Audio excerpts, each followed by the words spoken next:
रुक जाओ, अच्छा पापा है।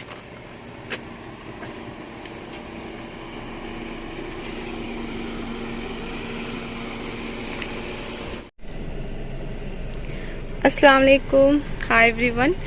तो अल्हम्दुलिल्लाह अभी हम लोग निकले हैं उम्रा के लिए और यहाँ यम्बो से मक्का करीबन कितने घंटा लगता है? 4 घंटा लगेगा। 4 घंटा लगेगा पहुँचने में। तो फिर वहाँ मिलकर आप लोगों से फिर मुलाकात होगी। तब तक मैं आप लोगों के साथ थोड़ा रास्ते की क्लिप भी शेयर कर दूँगी इंशाल्लाह।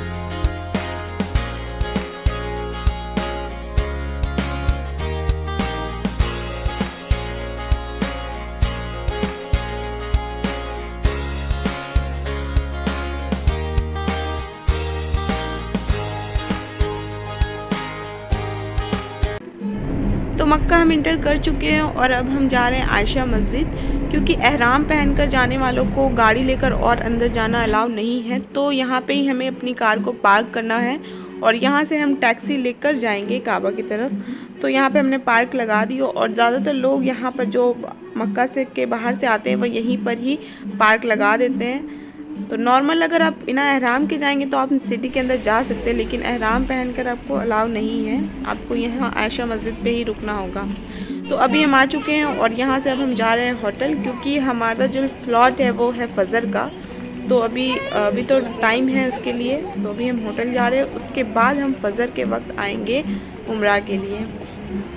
तो अभी सुबह के 4 बज रहे और अब हम आए हैं उम्रा के लिए। वैसे हमारा जो स्लॉट था वो 3 से 6 का बुक था, लेकिन हम 4 बजे आए क्योंकि इसके बीच आप कभी भी इंटर कर सकते हैं। तो हमारा था कि फ़जर का नमाज यहीं पे अदा करने के बाद हम उम्रा करेंगे, तो इसलिए हम इस टाइम पे आए हैं। और अब फ़जर का वक्त हो चुका है तो हम इंटर करेंगे। इंटर करने वक्त ही आपका जो आपने परमिट लिया है स्लॉट का वो देखते हैं एंड आप इंटर कर सकते हैं। यहाँ पे इंटर करना में कुछ दिखाना नहीं है, लेकिन जैसे ही आप काबा के अंदर जाओगे इस गेट से, यहाँ से, तो यहाँ पे परमिट लगता है, परमिट दिखाना पड़ता है, परमिट इशू जो है, तो वो हमने दिखाया और अब हम यहाँ इंटर कर चुके हैं। तो ये है अंदर जाने का रास्ता।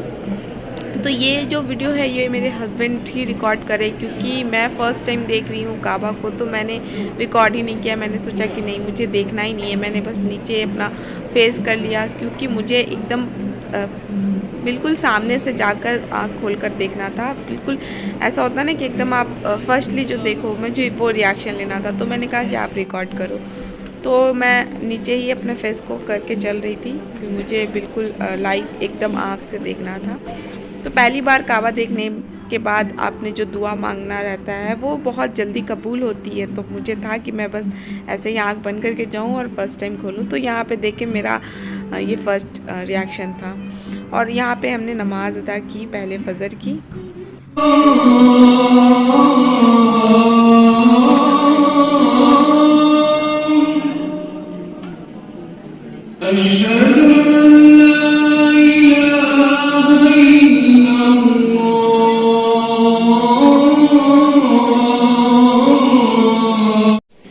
फजर की नमाज अदा कर ली और अब हम जा रहे हैं तवाफ़ के लिए। कोविड की वजह से बच्चे को आप ना हरम शरीफ के अंदर ले जा सकते हो और ना ही काबा शरीफ के अंदर लेकर आ सकते हो। पहले तो बच्चे भी उम्रा करते थे, माशाल्लाह इतना प्यारा लगता था, लेकिन अब कोविड की वजह से बच्चों को बिल्कुल अंदर नहीं आने देते। तो इसलिए हमने स्लॉट की जो बुकिंग है वो फजर के वक्त की है, क्योंकि ये जो टाइम होता है माशाल्लाह से कभी नाया इस टाइम पे नहीं उठी है, आज तक नहीं। तो हमने इसीलिए ही ये टाइम सेलेक्ट किया है। तो अब आप देखो चारों तरफ की इसकी खूबसूरती, सुभान अल्लाह, ये इतना खूबसूरत है। और इसका मंज़र, ये फजर के वक्त जब धीमी धीमी सी रोशनी होती है और अंधेरा जब ख़त्म होता है ना, तब ये इतना खूबसूरत सा यहाँ पे मंज़र रखता है। और आप जो आलम देख रहे हो ना, ये नॉर्मल है, मतलब कि अभी सऊदी अरब बहुत सारी कंट्री को अभी भी बैन करके रखी हुई है। हज उम्रा सही तरीके से अभी ओपन भी नहीं हुए हैं। और ये जो पब्लिक है ये सऊदी सिटी की है, और कुछ कुछ जो बैन नहीं है कंट्री, वहाँ से कुछ कुछ लोग आ रहे हैं। तो जब सोचो जब हज उम्रा ओपन हुए होंगे तो उस वक्त किस तरह का मंजर यहाँ पे रहता होगा। तो ये बहुत खूबसूरत सी आलम है। यहाँ पे लोग बहुत दिल से आते हैं यहाँ पे अपने गुनाहगारी की माफ़ी के लिए। और यहाँ नीचे में तो तवाफ़ होता ही है, और साथ ही साथ ऊपर में देखिए आप, जो चिड़िया है ना वो चारों तरफ से तवाफ़ करती है। तो यहाँ पे हमने अपनी तवाफ़ शुरू कर दिया। तवाफ़ की शुरुआत हज़रत अस्वद से होती है और वहीं पे ख़त्म होती है। ये एक स्टोन है, तो जब कोविड नहीं था तो इससे पहले इसे टच करने का और बोशा लेने दिया जाता था, लेकिन कोविड की वजह से अब इंटर ही नहीं करने दिया जाता है उस जगह पे। तो जब आप तवाफ़ कर रहे हो तो कॉन्सेंट्रेट जितना हो सके आप तलबिया पे करो, कुरान पाक की तिलावत करो, जो भी कुरान की आयतें आपको याद है आप उसे पढ़ो, और जितना भी हो सके तवाफ़ के वक्त कोशिश करो कि पढ़ो। तो ये है मकाम इब्राहिम, और मैंने काफ़ी पास से ही तवाफ़ किया, इसलिए मैं आप लोगों को दिखा रही हूँ। और ये मेरा लास्ट चक्कर था जिसमें मैंने शूट किया है। मैंने 6 जो चक्कर किए हैं उसमें बिल्कुल भी मोबाइल यूज़ नहीं किया। मैंने ज़्यादातर कॉन्सेंट्रेट किया है कि मैं जितना हो सके कसरत से पढ़ूँ। तो तवाफ़ का ख़त्म करने के बाद मैंने किनारे में 2 रकात नमाज़ अदा की है, और आपने भी अब नमाज़ जो है वो बहुत किनारे में अदा करनी है।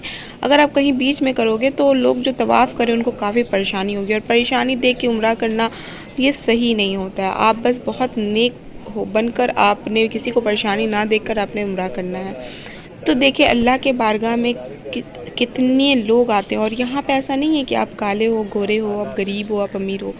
हर लोग यहाँ इक्वल एक साथ मिलकर तवाफ़ कर रहे हैं। और देखिए इक्वालिटी, इस्लाम की खूबसूरती यही है, इक्वालिटी। इस्लाम सबको बराबर से हक देता है, चाहे आप जो हो, वो आप अपने लिए हो, लेकिन अल्लाह के लिए आप उनके बंदे हो। तो माशाल्लाह ये बहुत खूबसूरत सी चीज़ है इस्लाम की। तो तवाफ़ हमारा हो गया, और अब हम जा रहे हैं साई, जहाँ पे हमें सफ़ा मरवा के भी 7 चक्कर लेने हैं। तो जैसे ही आप तवाफ़ ख़त्म करो, आपने नमाज़ अदा करनी 2 रकात, और उसके बाद ही आप सफ़ा मरवा की तरफ आ जाओ। तो ये देखिए ये है सफ़ा मरवा। तो मैं आपको थोड़ा पास से भी दिखा देती हूँ। वैसे तो इसके अंदर जाना, यहाँ पास में खड़े रहना मना है, लेकिन मैं थोड़ा सा आपको शूट करके दिखा दे रही हूँ। तो ये है सफ़ा मरवा का पहाड़। तो जो साई है वो शुरू होता है सफ़ा से और ख़त्म होता है मरवा पे। तो सफ़ा मरवा के 7 चक्कर लगाने पड़ते हैं, और इसके लिए आपको थोड़ा ज़्यादा एनर्जी की ज़रूरत है। तवाफ़ में तो उतना चलना नहीं पड़ता, लेकिन सफ़ा मरवा में माशाल्लाह से काफ़ी चलना पड़ता है। तो आप जैसे तवाफ़ ख़त्म करो, आप थोड़ा जमजम है वो पी लो, उसके बाद आप शुरू कर दो फिर सफ़ा मरवा के चक्कर। तो सफ़ा मरवा का जो रिवायत है वो ये है कि हज़रत हजरा जो थी, उन्होंने सफ़ा मरवा के पहाड़ को चक्कर लगाए थे 7 बार। तो अल्लाह को ये बहुत पसंद आया, और अल्लाह ने इस्लाम में इसे लाजिम कर दिया। जो भी हज और उम्रा में आएंगे उन पे ये लाजिम है कि तवाफ़ के साथ साथ आपने सफ़ा मरवा का भी चक्कर लगाना है। तो यहाँ पे भी मैंने पूरे 6 चक्कर में शूट नहीं किया। लास्ट चक्कर में मैंने थोड़ा सा शूट करके आप लोगों को पहाड़ और ये दिखा दिया मैंने। और यहाँ पे मैंने कुरान पाक की तिलावत की है। तो यहाँ अल्हम्दुलिल्लाह से उम्रा मेरा कंप्लीट हो गया है। सफ़ा मरवा के चक्कर लेने के बाद हमने वहाँ पे भी 2 रकात नमाज अदा की, और उसके बाद आप जितना हो सके कोशिश करो कि मग़फ़िरत की दुआ करो। आपसे जो गुनाहगारी हुई है उसकी माफ़ी मांगो, रो रो के अल्लाह से बारगाह में मांगो। और आप हर मुसलमान के लिए दुआ मांगो कि अल्लाह पाक हर मुसलमान को ईमान वाला बना दे। जब वो एक नेक ईमान वाला बन जाएगा ना, तो उसे गुनाहगारी खुद ही कम होना शुरू हो जाएगी, और अल्लाह उससे इतना खुश होंगे कि अल्लाह उसको खुद ही बहुत कुछ से नवाजेंगे। तो मैंने बस अल्लाह से यही कहा कि अल्लाह पाक हर मुसलमान को ईमान वाला बना दे, ताकि जब ईमान वाला उसके अंदर ईमान की मजबूती आ जाएगी तो वह गुनाहगारी से खुद ही बचना शुरू हो जाएगा।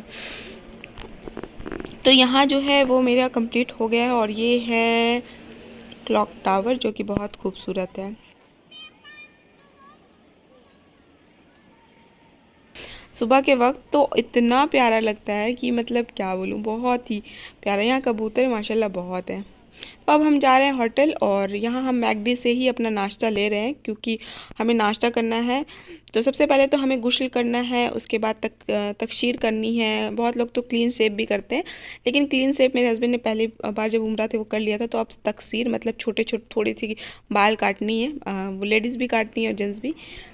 तो यहाँ पे हमने नाश्ता भी कर लिया है, और अब जो है वो गुस्ल करके तकसीर भी करके उसके बाद ये फ्राइडे हम नमाज के लिए निकल गए। तो बच्चों को तो अलाउ नहीं है,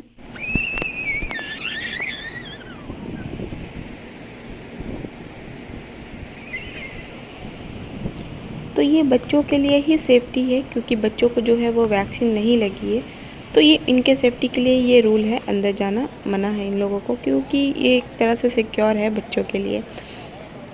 तो खैर हमने बाहर ही नमाज़ अदा की है इस जगह पे, और क्योंकि इनाया थी साथ में, इसलिए मेरे हस्बैंड भी साथ में ही नमाज़ अदा की। मैंने कहा आप जाके पढ़ सकते हो, लेकिन नहीं, क्योंकि इनाया को देखो आप बहुत चंचल है, वो भाग जाती है, तो मैं नमाज़ अदा करूँगी तो वो कहीं भी भाग सकती है। तो हमने दोनों मिलकर ही बीच में रख कर उसे नमाज़ हमने अदा कर ली।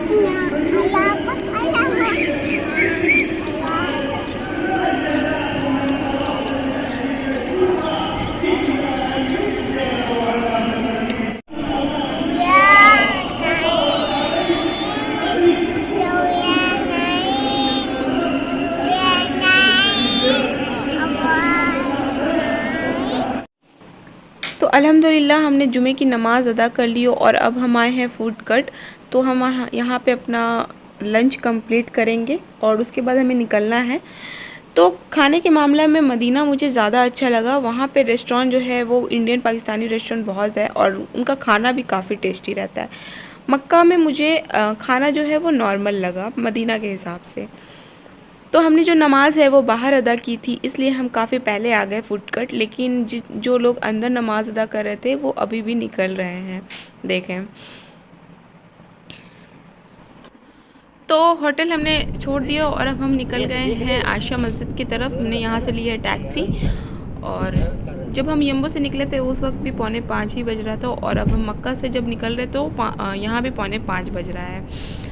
तो सबसे पहले तो हम मस्जिद आयशा जाएंगे और वहाँ पे असर की नमाज़ अदा करेंगे और वहाँ से फिर हम निकल जाएंगे। तो मस्जिद आयशा जो है वो मक्का वालों के लिए मिकात है। ये देखिए, ये है मस्जिद आयशा और ये मक्का वालों के मिकात है। अगर मक्का वाले जब उम्रा के लिए जाते हैं तो यहाँ पर आकर नियत करते हैं और एहराम पहनते हैं।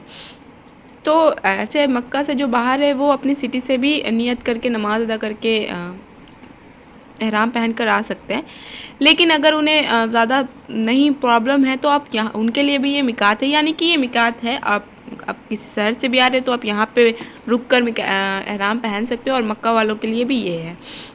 और ये है आयशा मस्जिद के अंदर। तो ये जो बैनर लगा हुआ है उसके इधर है वुमेंस को और उधर जो है वो जेंट्स का सेक्शन है, वहाँ पे वो लोग नमाज अदा कर रहे हैं। तो ये यहाँ पे मस्जिद काफ़ी खूबसूरत रहती है। तो नमाज जो है असर की मैंने अदा कर ली है और अब हम निकल रहे हैं घर की तरफ। तो मैंने बहुत ही कम शूट किया है और एक ही ब्लॉग में मैंने उम्रा का जितना भी है मैंने शूट करके, जो ज़रूरी था मैंने वो आप लोगों को दिखा दिया। काफ़ी ज़्यादा मैंने मोबाइल को यूज़ नहीं किया है। तो यहाँ पे मैं ब्लॉग को अपने एंड करूँगी। और इनाया का जो सवारी है वो उसके पापा हैं, वो उसे बहुत पसंद है ये सवारी। तो माशाल्लाह बेटी और बाप का रिश्ता बहुत मजबूत है और ये हमारा सुन्नत भी है। तो चलिए मैं यहाँ पे अपना ब्लॉग एंड करती हूँ। उम्मीद करती हूँ कि उम्रा का ब्लॉग आप लोगों को पसंद आया होगा और जो थोड़ी बहुत मैंने आप लोगों को बताई है मालूमात वो आप लोगों को पसंद आई होगी। तो मेरे चैनल पे अगर नए हैं तो मेरे चैनल को कर लीजिए सब्सक्राइब, मेरे वीडियो को करिए लाइक। तब तक के लिए टेक केयर, अल्लाह हाफिज़।